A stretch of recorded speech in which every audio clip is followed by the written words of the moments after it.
শোনো, আমরা বৌমা না, আমরা বোমা। আমরা আমাদের বরের মুখের উপর ওদেরই মার নামের বদনাম করার দম রাখি। এই তোমার মা নিজেকে কি ভাবে? তোমার মা একটা দজ্জাল মহিলা। আমার শাশুড়ি মাঝে মাঝেই আমাকে শোনায় আমার ছেলের জন্য তো দূর দূর থেকে সম্বন্ধ আসতো। হ্যাঁ, তা তো আসবেই। আশেপাশের লোকরা তো আপনার স্বভাব চরিত্র সম্পর্কে জানতোই, তাই সাহস পেত না আপনার ঘরে বউ হয়ে আসার। তাই দূর দূর থেকেই সম্বন্ধ আসতো। ননদ হচ্ছে ডিরেক্টর আর শাশুড়ি হচ্ছে অ্যাক্টর। ননদ ফোনে ফোনে ডিরেকশন দেয়, শাশুড়ি লক করে। শাশুড়ি যদি হয় পেট্রোল, ননদ হয় দেয়াশলাই। তবে ঢোল তবলাবাদক স্বামী হয়। যার কথাই শুনবেন ফাঁসবেন তো ওই মালটাই। প্রত্যেকটা শাশুড়ি বলবে, ওম্মা এটাও শিখে আসো নাই, ওম্মা তোমার মা এটাও শেখায় নাই। শোনেন, ওটা আমার বাপের বাড়ি, কোনো স্কুল না। আবার শিখে ফেলে দিলে এটাও বলবে, আমরা তো এরকম করি না, আমাদের তো এরকম হয় না, এটা রান্না হয়েছে, এই ছিরি এটাও পারো না।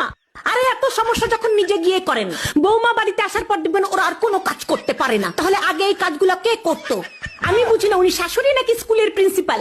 সবসময় পারমিশন নিতে হবে। May I go to market, may I go to বাপের বাড়ি, ডাব্বে মে ডাব্বা, ডাব্বে মে আলু। সব শাশুড়ি গুলাই হয় 1 নম্বরের চালু। এরা সবাই ধোয়া তুলসী পাতা, শুধু আমি বিছুটি পাতা। তাই আমাকে দেখলেই ওদের খালি চুলকায়। আমি তো বাড়ির বউ, আমি খাবার কেন হজম করব? আমি তো শাশুড়ির তেরা কথা হজম করব। আমার শাশুড়ির চোখের প্রবলেম আছে, আমার ভালো দেখতেই পারে না। কানেও প্রবলেম, আমার প্রশংসা শুনতেই পারে না। পেটেও প্রবলেম আছে, আমার খুশি হজমই করতে পারে না। বিয়ের আগে মনে হতো শাশুড়ি কি ভালো, ওই যে বললাম মনে হতো।